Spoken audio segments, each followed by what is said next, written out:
Segundo livro de Reis, capítulo 5. Vamos ler a partir do versículo de número 15. Diz assim a palavra do Senhor: Então Naamã e toda a sua comitiva voltaram à casa do homem de Deus. Ao chegar diante do profeta, Naamã lhe disse: Agora eu sei que não há Deus em nenhum outro lugar, senão em Israel. Por favor, aceita um presente do teu servo. O profeta respondeu: Juro pelo nome do Senhor, a quem sirvo, que nada aceitarei. Embora Naamã insistisse, ele recusou. E disse Naamã: Já que não aceitas o presente, ao menos permite que eu leve 2 mulas carregadas de terra, pois teu servo nunca mais fará holocaustos e sacrifícios a nenhum outro Deus, senão ao Senhor. Mas que o Senhor me perdoe por uma única coisa: quando meu Senhor vai adorar no templo de Rimom, eu também tenho que me ajoelhar ali, pois ele se apoia em meu braço. Que o Senhor perdoe o teu servo por isso. Disse Eliseu: Vá em paz. Quando Naamã já estava a certa distância, Geazi, servo de Eliseu, o homem de Deus, pensou: Meu senhor foi bom demais para Naamã.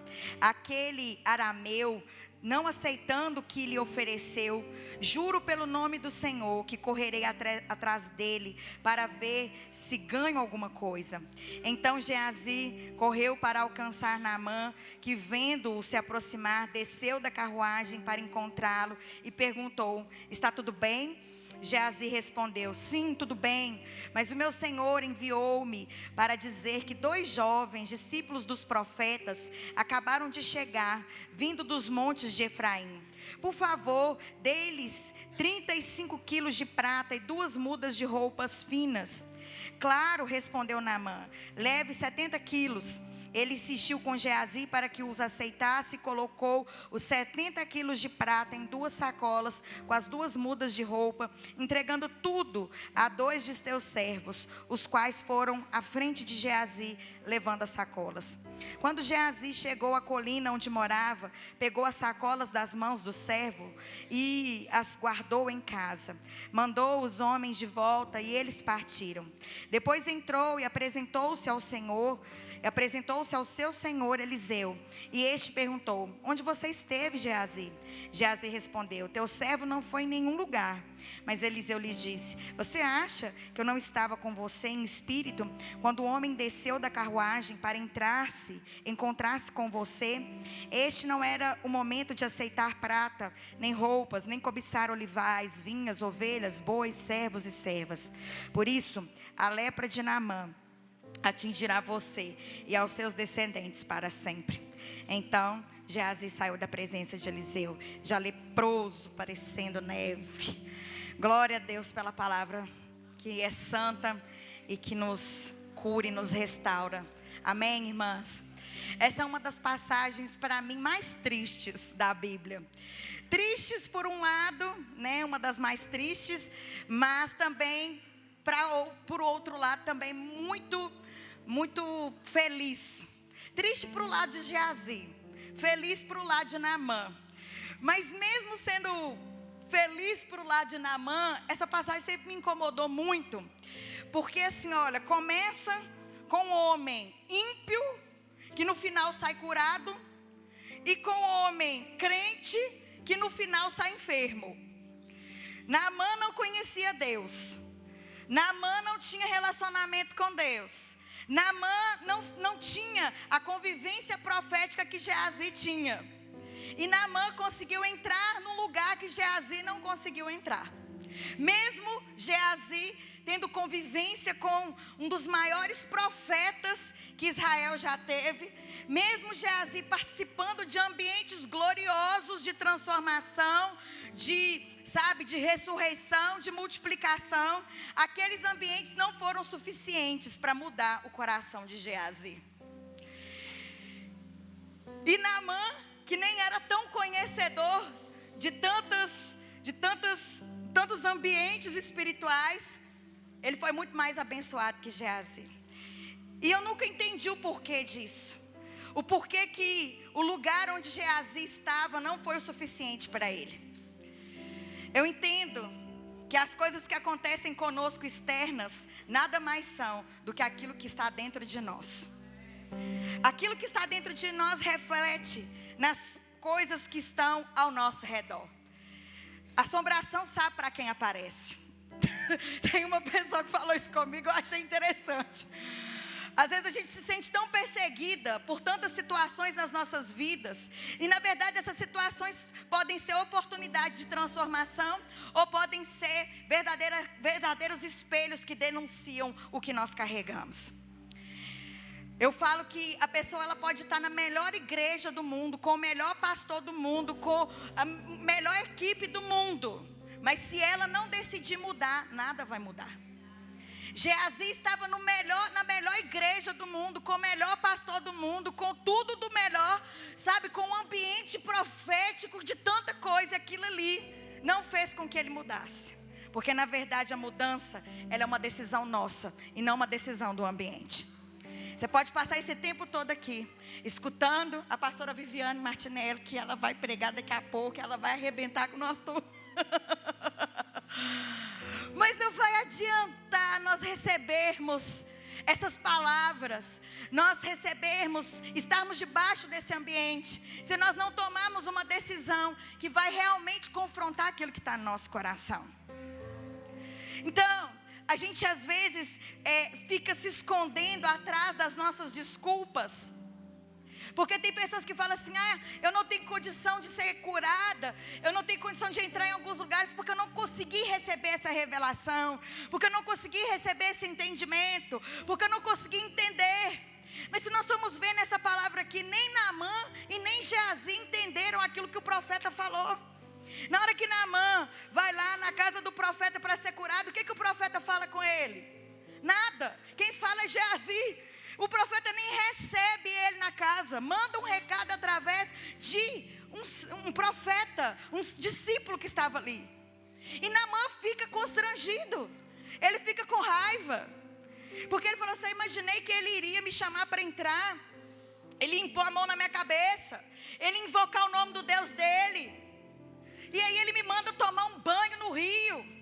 Porventura na minha cidade não tem rios melhores do que este, para que eu pudesse ser curado? Eu não vou fazer isso.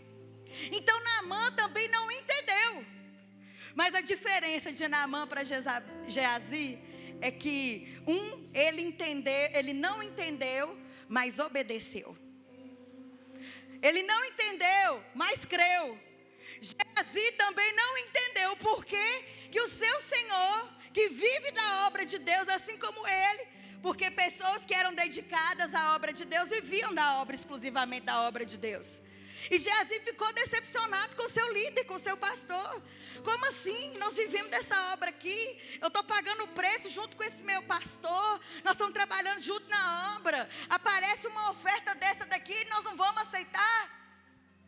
Então ambos estavam enfermos. Naamã, enfermo de lepra, e Geazi, enfermo de mágoa e de decepção contra o seu líder. O que motivou Geazi a fazer justiça com a sua própria mão, eu imagino que foi essa decepção. Ele não aceitou aquilo. Eu imagino que pode ter sido sim, porque ele achava que estava trabalhando junto na obra com o seu líder, ele tinha direito. E como que as decepções tem o poder de alterar as configurações emocionais da nossa alma, se nós permitirmos entrar nesse lugar. Naamã ficou decepcionado também. Ele não orou por mim, vou embora. Só que Naamã ele tinha um coração quebrantado. Diga comigo, coração quebrantado. Um homem que não conhecia a Deus tinha um coração mais quebrantado do que o discípulo que conhecia a Deus. E Naamã tinha um coração tão quebrantado, que a prova disso é que ele decide escutar alguém menor do que ele para falar da cura dele. Porque quem deu a dica de onde tinha a cura para ele foi uma escrava exilada, conquistada dentro da sua casa. E muitas vezes nós queremos ser curadas do nosso jeito. Quem vai orar por mim é a pastora. Quem vai me aconselhar é aquela que tem aquela unção. E eu quero te dizer uma coisa, Deus ainda continua usando os menores da casa. Deus continua usando os menores da casa. Foi a menor da casa que deu a dica para ele de onde que tinha cura. Foi uma escrava, uma exilada, uma conquistada, alguém que estava sob o domínio dele. Então, muitas vezes nós não somos curadas, nós não entramos nesse lugar de restauração, porque nós estamos impondo a forma como Deus vai agir nas nossas vidas. Nós não aceitamos que Deus use a irmãzinha que acabou de chegar na igreja. Nós queremos a intercessora com profecia, língua estranha, interpretação de línguas. Nós não aceitamos que essa irmãzinha, olha para essa irmãzinha que está do seu lado aí, ó. Muitas vezes, a gente está tão enferma na arrogância, que nós não conseguimos ver a glória de Deus nos pequenos da casa. Então, minha irmã, se você hoje precisa de uma cura, de uma restauração, se você quer entrar num lugar novo em Deus, entre nesse lugar com humildade. Não existe cura sem humildade. Não existe cura sem exposição. Olha quem que Naamã foi escutar, uma menina. Alguém que na cabeça dele, gente, Naamã, nós estamos falando de um homem, de uma patente alta, de um exército, muito melhor na época que o exército de Israel, porque Israel estava em conflito com a Síria. Era um povo forte. Ele era comandante, ele tinha uma patente diferente. E ele decide escutar a sua esposa, que escutou uma escrava. E aí foi a primeira chave, diga comigo, chave. Foi a primeira chave que Deus colocou na vida de Naamã. Uma improvável, uma desconhecida, uma Zé Ninguém, uma Maria Ninguém, uma desprovida, uma cativa. Porque Deus continua usando as coisas loucas desse mundo para confundir as sábias. Ele usa quem não é para confundir quem é. Ele é Deus. Ele é Deus. Está chegando o tempo em que os menores da casa do Pai vão ser expostos com uma voz de cura para a gente alta dessa terra. Pessoas que a gente imagina assim, meu Deus, eu nunca vou chegar perto. Você tem uma voz. Aquela menina na casa de Naamã, mesmo cativa, ela tinha uma voz. E Naamã soube reconhecer. E a segunda chave na vida de Naamã foi os próprios servos dele. Olha o quanto que ele era humilde. Na hora que ele estava indo lá para casa dele chateado, porque o profeta não orou por ele, os servos dele falaram assim, olha, se ele não tivesse te pedido uma coisa difícil, você não faria? Aí Naamã falou assim, mas é claro que eu faria. Então, meu filho, ele está só te pedindo para tomar um banho ali no rio, vai, pelo amor de Deus. E o que Naamã fez? Ele foi. Ele sabia escutar aquilo que as pessoas ao redor dele carregavam. Então a cura de Naamã passou por pessoas. E essas pessoas foram chaves na vida dele. E a cura de hoje, gente, não é diferente. Deus continua trabalhando em nós através de pessoas que são chave na nossa transformação, que são chave na nossa reconstrução, que são chave na nossa edificação. Nós não podemos desconsiderar o poder que o menor carrega, assim como o maior também. Ele começou desde a escrava da casa até chegar em Eliseu, até chegar no profeta. Mas muitas mulheres ainda ficam aprisionadas, porque não conseguem reconhecer o que as outras pessoas carregam. Eu contei do meu testemunho ontem. Eu falei de como foi a minha reconciliação com o sexo masculino. E a reconciliação com o coração do meu pai foi uma chave na minha vida. Uma chave de transformação. Uma chave que me liberou para o propósito.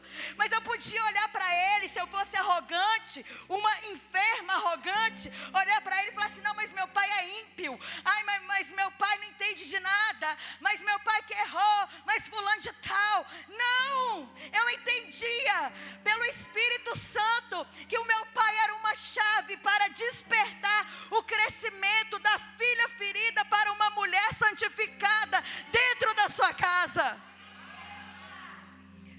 E hoje eu quero te encorajar, que o Espírito do Senhor te encoraje a reconhecer quem são essas chaves na sua vida. Chaves que vão destrancar a sua vida emocional, chaves que vão destrancar a sua vida ministerial, chaves que vão destrancar a sua fé, chaves que vão destrancar o seu propósito, chaves que vão te destrancar como mãe, chaves que vão te destrancar como esposa, chaves que vão te destrancar como uma mulher plena na sua vida emocional, sexual, familiar. Quem são as chaves da sua vida? Hoje eu entendo que daqui para frente vão acontecer muitas ativações. O Senhor ontem e hoje trouxe muito quebrantamento, mas eu entendo aqui que o Senhor vai começar a agitar águas aqui. O Jordão vai começar a ser agitado. Por quê? Porque você precisa encontrar essas chaves, essas dracmas que estão aqui dentro de cada uma de nós. Nós precisamos entender isso. Entender quem é quem no corpo de Cristo. É por isso que nós ceiamos. Nós não ceiamos porque o pão vai nos santificar, o vinho, não. É porque os relacionamentos redentivos do corpo de Cristo têm o poder de curar. E quando nós não estamos conectados nesses relacionamentos, o que o apóstolo Paulo diz? Por isso que tem muito fraco, muito doente, muita gente que dorme no corpo de Cristo. Por quê? Porque o isolamento traz o quê? Feridas. Isolamento no corpo de Cristo traz angústia. Isolamento traz depressão, traz opressão. E isso, gente, até a ciência descobriu isso, que o isolamento provoca um declínio emocional. E é na comunhão, é através das chaves que se unem, que as portas do nosso coração, elas são destrancadas. Então, que hoje você seja cheio do Espírito Santo para falar: Deus, eu aceito todas as chaves que o Senhor colocou na minha vida. Talvez essas chaves sejam chaves pesadas, sejam chaves difíceis de armazenar no bolso, sejam chaves difíceis até de mover. Aquela tetra-chave, se ela não estiver bem encaixadinha, a gente não consegue nem movê-la. Tem gente na nossa vida que é tetra-chave, sabe? Tem gente na nossa vida que tem que encaixar, tem que saber encaixar direito, irmã. Porque se não encaixa direito, não vai girar. E o que eu fiz com meu pai, o retorno de volta para casa, foi isso na minha vida. Foi eu me reconfigurando ao buraco da fechadura. Eu me reconfigurando ali dentro do meu pertencer espiritual e emocional, que é a minha família. Porque, como eu disse ontem, eu não saí com uma esposa preparada para casar. Eu saí com uma filha abusada. E uma filha abusada é uma esposa doente de amor. Uma filha carente de pai se transforma numa esposa doente de amor. E aí eu quis que meu marido fosse meu pai.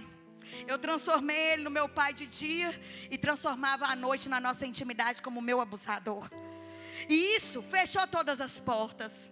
E a porta que Deus abriu, a chave, na verdade, que Deus abriu, usou para abrir a minha vida emocional, para me reconfigurar no propósito, foi a vida do meu pai. E eu contei para vocês o quanto meu filho desfrutou da minha libertação. Tem gente que fala assim: mas o que é um desfraude de uma criança? Ele ia ser desfraudado de todo jeito. Sim, a dificuldade do meu filho com 3 anos de idade era ser desfraudado. O medo dele era esse. Mas se esse medo não fosse trabalhado, mais tarde esse medo iria crescer. E talvez ele teria medo de tirar carteira, medo de passar numa prova de concurso, medo, sabe, de ser examinado para algum cargo no emprego. Porque aquilo que a gente não trata na nossa vida só cresce. Então, o medo daquela criança de 3 anos era do piniquinho. Mas mais para frente poderia ser de uma outra coisa. E eu, como mãe, eu precisava acabar com aquele problema ali na raiz. E o problema na raiz não estava no meu filho, estava em mim. Só que Deus foi tão bom comigo, gente, mas tão poderoso na minha vida, que Ele não me presenteou somente com a liberdade do meu filho, libertação do medo dele. Deus me presenteou na minha vida sexual também. Eu falei para vocês ontem o quanto que a minha vida íntima era uma vida sofrida. Contando o testemunho até mesmo da Joyce Meyer, que ela, para poder ter o ato sexual, ela precisava falar em línguas na mente. E eu por muitos anos foi assim. Eu vi o testemunho dela e falei assim: Deus, para eu conseguir então é só falando em línguas. E por quê? Porque eu ainda estava presa naquele lugar do abuso. Eu ainda via os homens como figuras abusivas, violentas, que estavam sempre prontas para humilhar uma mulher. E aquilo ali me constrangia todas as vezes que eu via o meu marido que me amava tanto, mas eu não conseguia entrar naquele lugar. E eu sempre falando em línguas para conseguir. E aí, depois dessa questão, dessa reconfiguração com meu pai, da reconfiguração do João Daniel, aconteceu um milagre na minha vida. Passou pouco tempo, em um dos nossos momentos de intimidade. E assim, gente, eu conto isso com muito temor do Senhor e esperando de vocês muito respeito, porque é uma intimidade nossa. Mas eu entendo que eu preciso contar, porque eu sei que tem pessoas aqui que precisam escutar isso, que precisam ser libertas na sua vida sexual também. Então, a Bíblia fala, o apóstolo Paulo dizendo, ai de mim se eu não pregar o evangelho. Eu estou pregando a respeito das minhas cicatrizes, que Jesus mesmo que fez. E aí depois daquele momento com meu pai, ali na minha intimidade, bem na hora H, o Senhor me dá uma visão. E na visão, abriu uma tela, assim, bem grande, como se fosse uma tela de cinema. E eu me vi com 3 aninhos de idade, pequenininha assim, com a calcinha baixada. E 2 pessoas, 2 homens, se masturbando muito em mim. E falando muita coisa comigo. E eu chorava muito naquela visão. E era a visão do que acontecia de verdade. E aí veio uma voz que disse assim, acabou. E aí na hora que eu escutei assim, acabou, eu olhei. Na hora que eu olhei na visão, era Jesus. Mas eu não consegui ver o rosto dele, eu só vi um clarão e vi os pés. E eu falei assim, Jesus, eu te esperei por todos esses anos. Ele falou assim para mim, eu sei, minha filha, mas agora acabou. E aí Jesus me pegou no colo e me tirou do lugar do abuso. E falou, agora acabou. E naquele momento da intimidade ali, acontecendo aquela visão, minhas irmãs, foi a primeira vez na minha vida que eu tive um orgasmo. Foi a primeira vez na minha vida que eu me senti amada. Foi a primeira vez na minha vida que eu entendi a relação sexual como um presente do coração do Pai para a vida de um homem e para a vida de uma mulher. Naquele dia, o Senhor me fez livre. Mas eu precisei mergulhar no Jordão. Eu precisei entrar nessas águas. Eu precisei procurar meu pai. Eu precisei procurar os abusadores. Eu precisei me sujeitar a pastores com ministérios de libertação. Eu precisei ir para Jocum, lá para Curitiba, para passar por libertação lá. Gente, já era pastora. Minha vida ficou exposta assim, para todo mundo da igreja. Por que eu ia falar para as ovelhas da igreja? Ai, não tem problema, eu estou indo para Jocum para quê? Para passear? Não, eu estou lá para ser liberta. Minha vida, gente, foi aberta para todo mundo. No dia que eu matei Jezabel dentro de mim, que é o que eu falo na Guardiã do Lar, fazendo o meu lar um altar, eu me expus para uma igreja toda. Como eu disse ontem, o pastor da associação de pastores da nossa cidade fechou a igreja dele para ceiar junto com a gente naquele dia. A igreja estava cheia de gente. O irmão que nunca filma o culto decidiu filmar e o negócio foi para o YouTube. Eu falei: Deus, o Senhor quer me expor, porque o Senhor quer me curar. Não existe cura sem exposição. Não adianta a gente querer bancar de Naamã e ser curadinho ali no quartinho do profeta ali, com o profeta impondo a mão na nossa cabeça e a gente saindo curado, não. O que Eliseu quis dizer pro Naamã é: você quer ser curado? Não vai ser aqui no quartinho, aqui no aconselhamento, nós dois sozinhos, não. Você vai se expor, você vai chegar no Jordão. Você vai tirar a sua armadura, porque não tem jeito de entrar na água com aquela armadura, com aquele escudo, com aquelas patentes. Naamã, para poder mergulhar ali, gente, ele teve que ficar peladão ali no Jordão. E rio naquela época era lugar de aglomeração de gente, não tinha água encanada. Então o povo ia lá para lavar roupa, o povo ia lá para poder pegar água para os animais. Então ele teve que expor as suas feridas para todo mundo que estava presente ali. Ele teve que se expor. E não é só uma vez não, porque o profeta mandou ele mergulhar 7 vezes. Por que 7 vezes? Porque às vezes a gente tem capacidade de mergulhar uma vez, de se expor uma vez, de se expor 2, passar por um processo X, pela mão de um pastor Y. Mas assim, por esse tanto de processo, não, isso aí eu não quero. Mas Naamã, ele decidiu ser curado. A cura é uma decisão. Geazi decidiu ser enfermo, e a enfermidade também é uma decisão. Um ímpio decidiu ser curado, e um crente decidiu ser enfermo. E Deus vai dar a cada um segundo aquilo que quer, a sua fé. Se você acha que tem que ser assim. Então por isso, gente, não importa se você tem 50, 70, 80, 100 anos. Se você acreditar que hoje que tem cura para você, tem cura para você. Se você se posicionar para essa cura. Imagina, ele tira a armadura. A patente dele era diferente, porque ele era, né? Ele estava na frente. Ele não era qualquer soldadinho, comandante. E é assim conosco. Para a gente ser curada, você não vai ser curada no seu título de intercessora, de diaconisa, de líder, de discipuladora. Você vai ser curada na sua identidade, não no seu título. Deus não vai te curar com você mostrando a sua carteira de pastora para Ele, mostrando os seus currículos, quantas almas você ganhou para Jesus, quantas igrejas você ajudou a levantar, quantos cursos de casamento você já deu. Para ser curado, irmã, tira o título, tira a armadura. Porque é muito fácil vencer guerras com a armadura, com o título aqui dentro. Eu quero ver como você está sem a sua armadura. O que é que tem aí dentro? Tem uma pessoa saudável, tem uma pessoa justa, tem uma pessoa transparente, tem uma pessoa curada. Se você tirar, se despir dos seus títulos hoje, o que sobra de você? O que sobra de nós?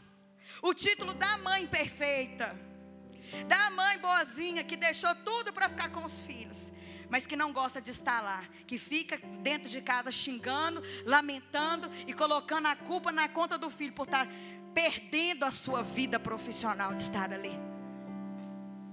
Sabe, gente, eu tenho aprendido tanto com Deus a respeito de exposição. E eu aprendi isso foi no Mevan. Porque as pessoas lá são extremamente, lá não, aqui, né? Nós somos extremamente transparentes. Ninguém aqui fica carregando, entendeu? Uma coisa que não existe. A pessoa que quer ficar falsa no ministério, ela não consegue ficar no Mevan. É impressionante. Olha, todo mundo que quer carregar uma farsa, que quer carregar uma mentira, que quer viver uma religiosidade, a pessoa não dá conta de ficar na igreja. Ela sai, ela não dá conta de viver nesse Jordão. Esse Jordão é pesado demais. Por quê? Porque o Mevan trabalha com a verdade. Eu não estou falando que as outras igrejas não trabalham, estou falando do meu testemunho, amém, gente? Meu testemunho foi assim. Eu fui ensinada dessa forma. E eu me expus a muitos Jordões na minha vida. Jordão de Jocum, Jordão de... Meu marido trouxe pessoas que trabalhavam com libertação na Jocum para passar uma semana lá na minha casa. para fazer libertação comigo. O Jordão, na casa do nosso pastor, na casa do pastor Luiz, eu falei com o pastor Luiz, eu sou feminista. Eu acho que todo homem é ruim, mas não quero ser assim. Isso não faz parte da minha essência. Impõe a mão na minha cabeça, pastor, e ora por mim. Peguei uma bacia. Eu falei, seu pastor Iraci, me ajuda. Pegou uma bacia, quero lavar seu pé. Mas para que, Bruna, que você quer fazer isso? Eu falei, porque eu preciso me abaixar para um homem. Eu preciso fazer isso aqui profeticamente. Eu preciso que você me abençoe na minha condição de mulher. Eu preciso ser abençoado na minha identidade. Lavei o pé do meu marido. Por quê? Porque eu precisava tirar de mim o medo de homem. Porque o que me fazia ir contra eles era o medo que eu tinha deles.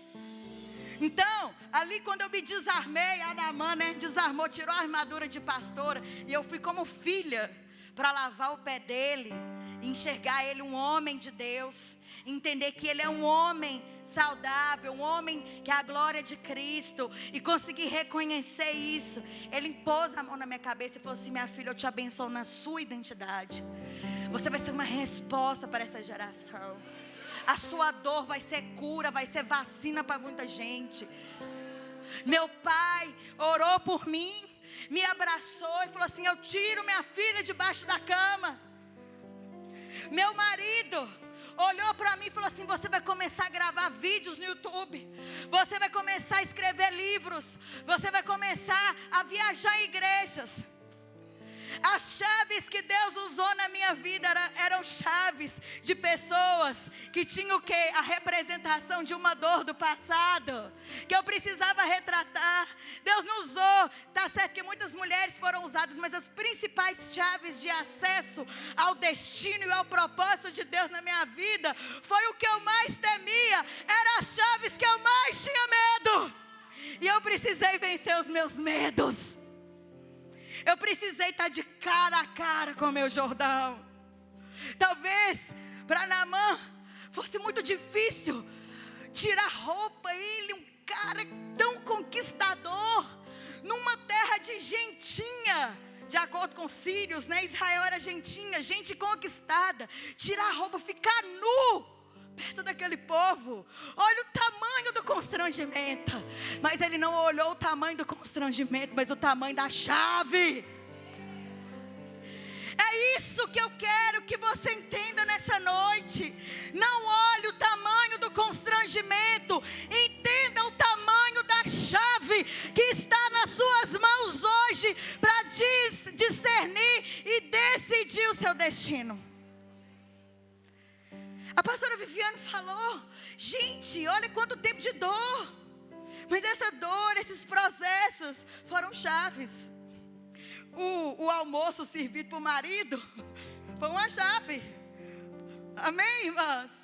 A decisão de abrir mão do banheiro azul, banheiro azul, foi uma chave. Aleluia! A decisão de sair da plataforma e voltar lá para o prostíbulo para poder evangelizar foi uma chave. A decisão de voltar a reunir mulheres, começando com 10, foi uma chave. A chave que abriu 2.000 mulheres começou com 10. E é isso que Deus quer de nós, que a gente aceite as chaves. Olha quanta chave ali nesse painel. São essas chaves que estão nas nossas mãos hoje. Só que às vezes a gente tem medo da chave. A gente acha que a chave vai nos matar. Gente, se a gente conseguir escutar a voz de Deus, e se a gente obedecer essa voz, Deus vai nos dar uma graça tão grande. Volto a dizer, nem Naamã e nem Geazi entenderam nada que o profeta falou. Naamã não entendeu porque era ímpio. Não entendia esse contexto de coisas. Mas ele obedeceu. Deus não quer que você entenda. Deus quer que você obedeça. Muitas vezes Deus, você não vai entender nada. Você não vai nem acreditar que vai dar certo. Mas obedece, irmã. Obedecer é o melhor remédio. Geazi não entendeu nada. Por que ele não aceitou a oferta? Gente, eu sou muito curiosa. Eu fui fazer as contas de quanto que vale essa oferta nos dias de hoje. Só calculando os quilos de ouro. porque de prata eu não soube calcular não. O quilo do ouro hoje, o grama do ouro hoje, tá, eu acho que R$127, se não me engano. Aí eu fui fazer as contas, R$127 o grama do ouro hoje. Aí eu fui fazer a conta de acordo com os quilos que Naamã mandou lá para o profeta. Queria ofertar. Cento e quanto, pastor?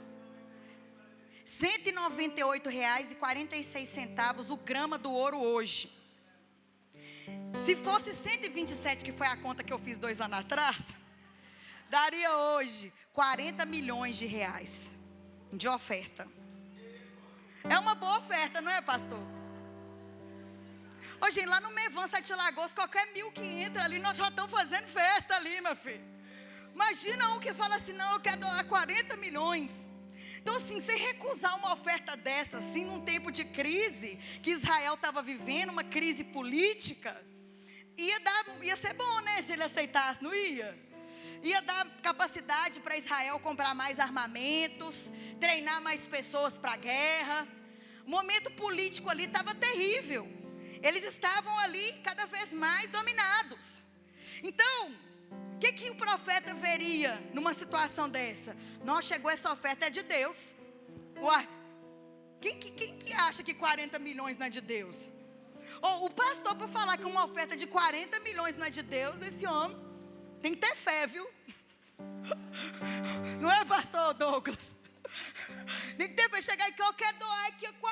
Não vou nem falar, vou falar 20 milhões para o Mevan Araguari. Tem que ter fé para falar assim, não precisa não, que nós não estamos precisando dessa oferta não. Nós não estamos precisando dessa oferta não. A igreja está construindo, mas nós não precisamos de nada disso. Pode ficar com o seu dinheiro. Nós vamos orar por você te curar, e depois que te curar você vai voltar para a sua igreja. E está tudo, oferta lá na sua igreja, não precisa ofertar aqui não. Mas Geazi ficou decepcionado com o líder dele. Eu quero dizer uma coisa, gente. Decepção é algo normal da nossa vida. E isso é para nos fazer crescer e não para nos fazer morrer. Você só vai morrer na decepção se você quiser. Discordância no ministério tem demais. O líder está vendo uma coisa, o liderado está vendo outra. E muitas vezes você não vai entender o que seu pastor está falando. E muitas vezes Deus não vai te deixar entender, para testar o nível da sua submissão. Não para Deus saber, mas para você saber quem você é. Então tem hora que a pastora vai falar assim com a equipe de mulheres, vamos fazer isso, não, mas não dá não, não, você não vai entender.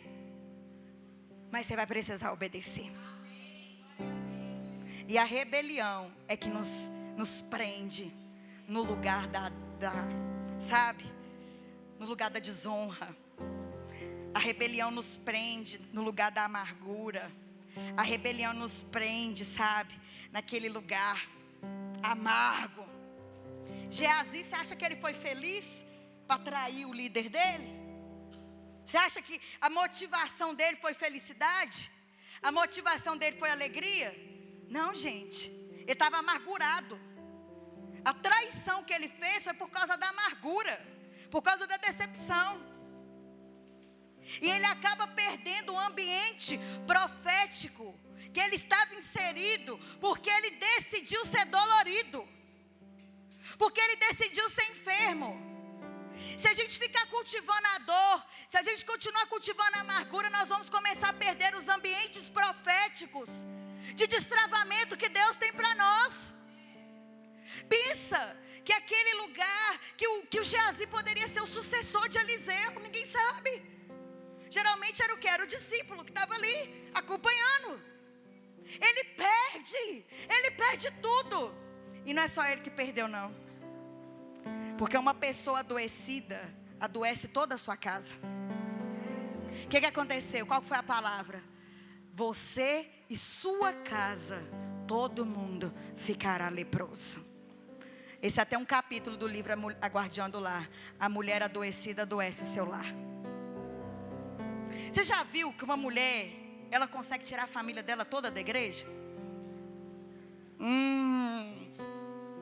Aí começa, né, com as picuinhas, com as irmãs da intercessão.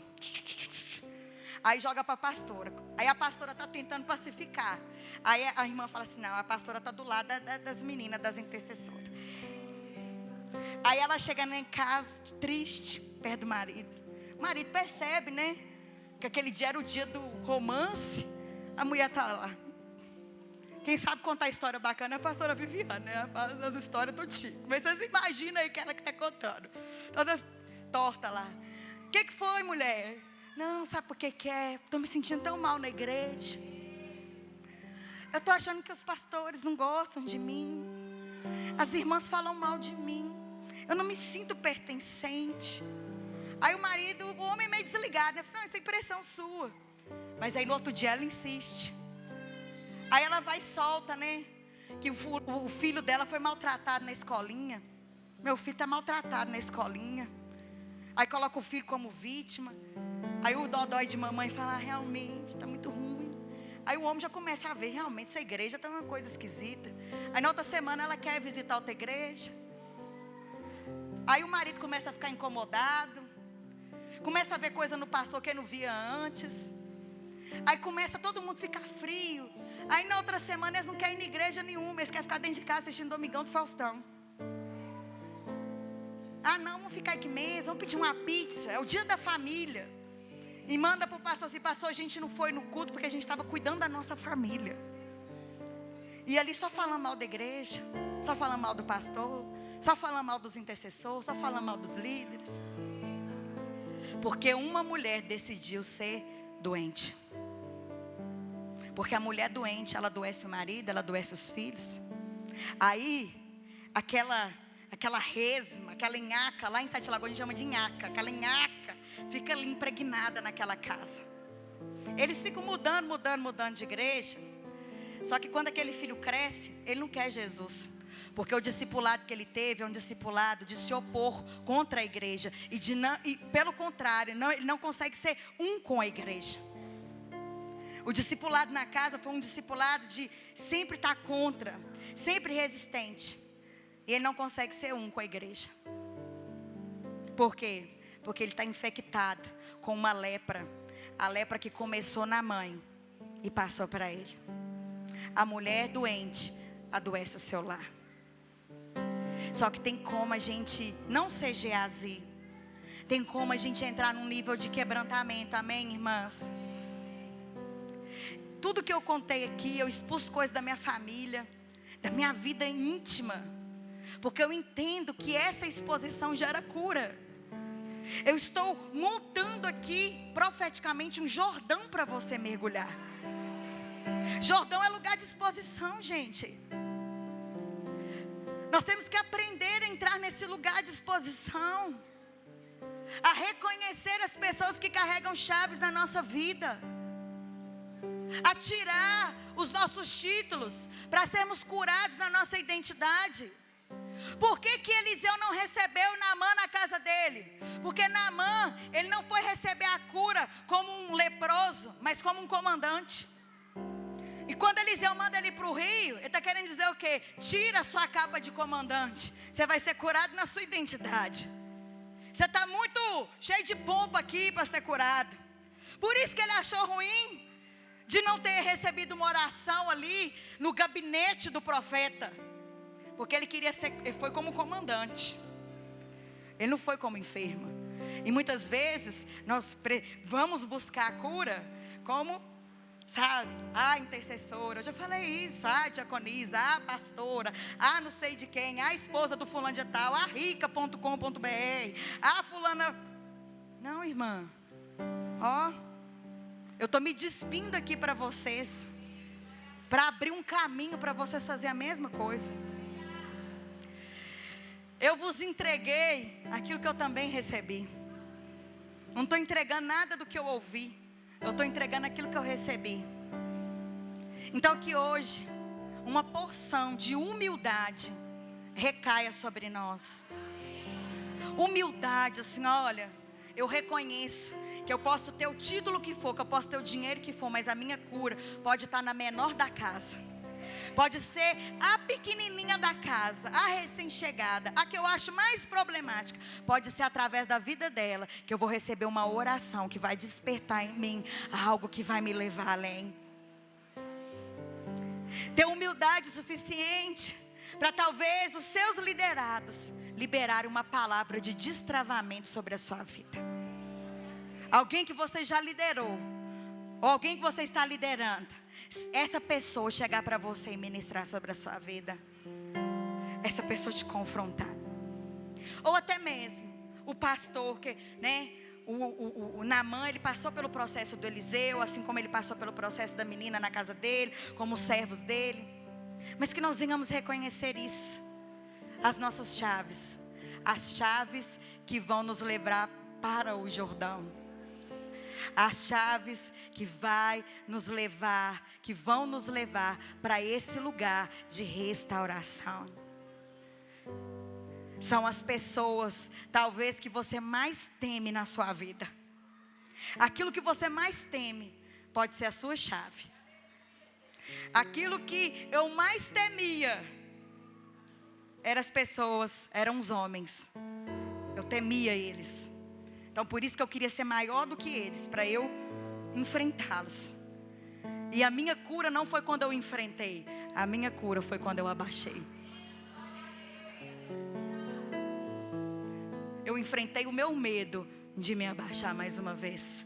Porque a menina de 3 anos se abaixou e foi envergonhada. Mas a mulher que decidiu ser curada se abaixou e foi restaurada. Aleluia! Restaurada.